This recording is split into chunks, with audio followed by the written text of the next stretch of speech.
Welcome in everyone to the Larsonland podcast. I'm your host, Sawyer Hill, and as always, I'm joined by my co-host, Dylan Bradshaw. We come in here every single Wednesday and talk about all things involving the 2021 NASCAR Cup Series champion, Young Money Kyle Larson.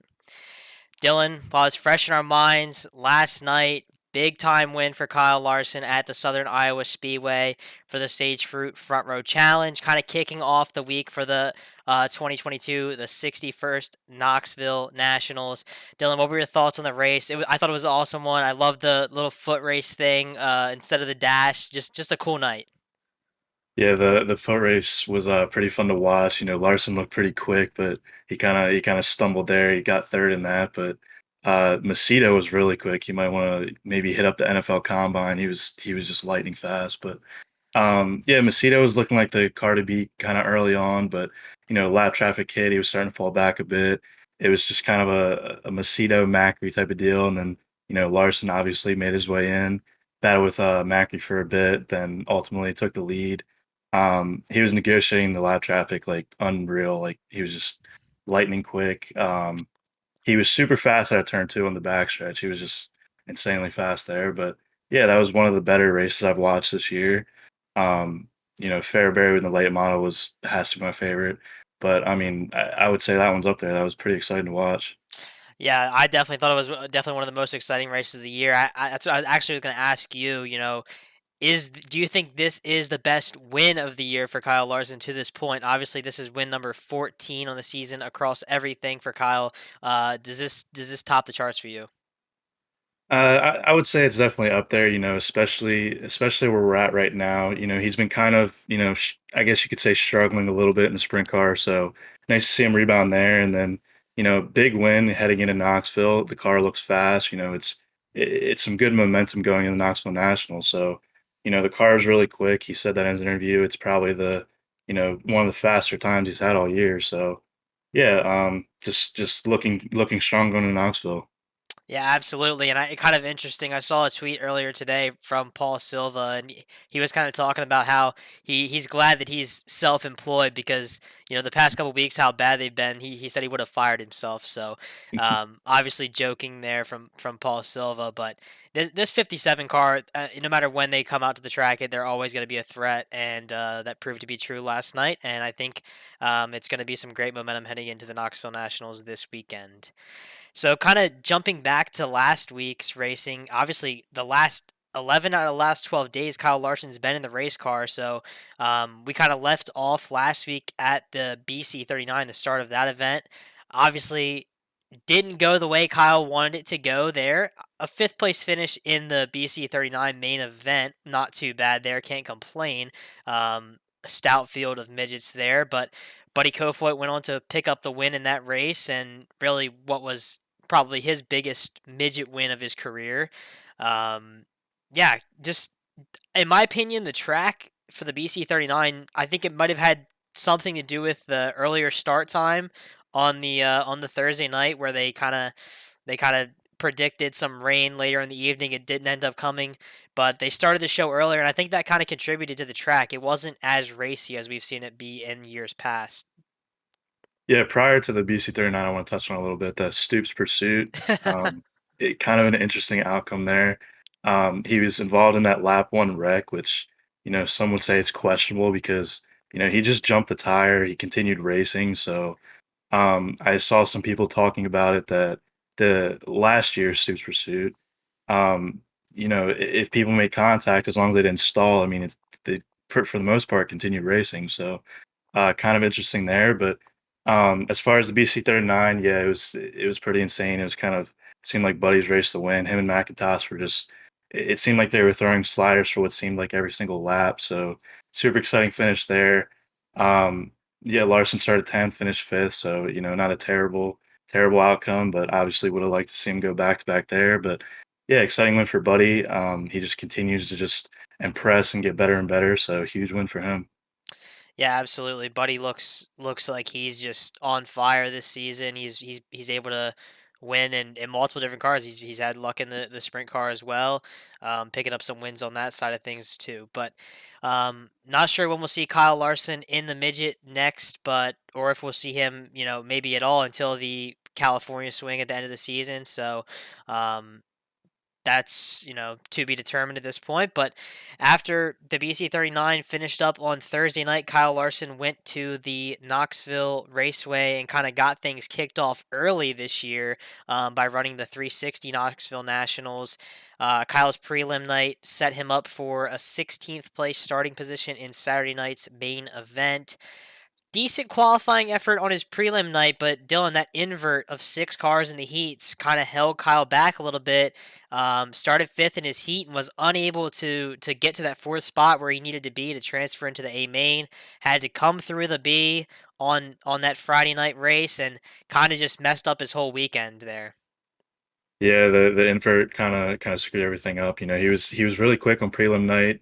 He started 21st, finished eighth, so obviously some speed there, but um, just not a ton of passing on the final night at the Nationals. Kind of tough for him to make up that ground. Started 16th, finished 11th, so just not super quick. Like we said, there has been a little bit of struggle in that 57. Um, yeah, just not a ton of speed there. It was good preparation heading into this week's Knoxville, so he got to see the track a little bit. Some other drivers saw the track a little bit a few weeks ago in the sprint car race, but yeah, like I said, the front row definitely kind of set the momentum for him going to Knoxville. That preparation definitely helped in 360, so should be good to go heading into it. Yeah, and I saw interviews with Kyle from I think at the 360 Knoxville Nationals where he seemed really disappointed, with how the whole week went. Obviously, they picked up the win Monday night at IRP last week, which was kind of a fluky deal. We're not sure if he won or didn't win, but I think Kyle was really disappointed with how the week went. He was looking forward to a long stretch of races there, and I think Monday night it only took one night to kind of turn things around, set this team in the right direction heading into the Nationals, and really looking forward to that coming up on Saturday night. Um, Michigan on the Cup side of things, Dylan, it was, I will say it was an encouraging day for the five team. I think disappointing in some ways, but definitely encouraging in terms of speed. I think we saw something out of the five car that we haven't seen in a while. Maybe since that Sonoma race when Cliff Daniels got suspended. I think we haven't seen that kind of speed where Kyle's been up there and really been able to have a chance to win the race. Obviously, speeding penalty took Kyle out of contention to begin with. He kind of got cycled back up to the front, luckily, and incident involving Joey Logano and Bubba Wallace kind of messed up the whole day. Shuffled Kyle back to ninth place, ended up coming back up to finish seventh. But Dylan, what were your thoughts on that incident? Do you think it was just a racing deal, or do you think maybe some drivers are being a little bit too aggressive here down the stretch? Yeah, heading into the race at Michigan, I was kind of expecting a pretty good outcome for the five team. As we said, it's one of Kyle's best tracks, and obviously 2 Mile Kyle, he always does good at the 2 mile tracks. But the pit road speeding penalty definitely sucked, but he gained what 17, 18 positions, made his way back up there, so that was impressive to see. But yeah, as far as the contact with the 22, 23. I was pretty frustrated at that. Definitely wish it could have, played out a bit different. But as far as the 23 team's concerned, they're battling for the win. Logano, he's always shown to be pretty aggressive, so it just kind of not too surprised with what happened there. But yeah, another new winner. We got Harvick win, so he broke his 65 race winless streak. So pretty exciting to see for him. Kind of shakes up the whole thing with could there be more than 16 winners? We currently have, I think it's Blaney and Truex at the cutoff line in terms of points. I think Truex is 19 points behind Blaney. So heading into Richmond, and then we have a road course and then Daytona. So I mean, road course in Daytona, anyone can really win there. So it's definitely going to heat up here. It's going to be pretty crazy to see. We're going to see. I think we'll see a lot of. I mean, we've already had some pretty aggressive driving so far this year. So heading into these last stretch of races, I think we'll see some guys, kind of put it all out on the line. Yeah, I definitely think some. We'll see. I think the incident with Kyle was kind of like a, you know, glimpse into these next three races with not only just Bubba Wallace, but other drivers that don't have wins because, Bubba, it's pretty much win or go home for him at this point over the next 3 weeks. He's not going to make it in on points. He really needs to win a race. And, he's going to make moves that some of these other guys wouldn't make in order to win a race. We're definitely going to see that coming up, I think, especially at Watkins Glen and Daytona. Those are going to be races where guys that normally aren't up there at the front, they're going to make aggressive moves to try and win the race. And I think it's going to be interesting to see. I think it's going to make for some great racing in these last couple of races. But overall, the points system I think is definitely flawed in a way because if we do get that 17 winners, it's kind of defeating the purpose of this system, the win and in system. Especially, I would feel really bad for Kurt Busch because he's obviously, if he was the guy that ends up getting bumped with a win, he's not been able to compete for the last 3 weeks. Kind of just takes away from that whole format. Yeah, just not a big fan of the format as a lot of people aren't. It's pretty stupid in my opinion, but yeah, like you said, it kind of takes away from the whole point of it. Um, Ty Gibbs has taken over for Kurt Busch. Obviously, we've seen a glimpse of his performance in the Cup. It's pretty interesting to see. He picked up a top 10 finish this week, so kind of a glimpse at his future performance in the Cup Series. So he could definitely be a threat. Um, yeah, I mean it's tough. I mean, a lot of guys, they've raced well this year, and with the way the format is, I mean, 3 races left. I mean, we could get another 3 different winners. So, I Right. mean, there could potentially be a lot of guys at stake, not even just Kurt Busch, where we could get a 16th winner, we could have 18 winners. So, it sets up an interesting scenario for sure. Absolutely. And you kind of I just look at the top four in points and, second in raw points right now is Ryan Blaney, no wins. Basically the last driver is 16th right now in the playoff standings. And then you have Truex, who's actually fourth in the raw points, and he's outside looking in right now. So that's kind of unheard of to see. I think that's the first time maybe in this entire playoff system that we've seen a guy maybe that high up in the standings not make the playoffs.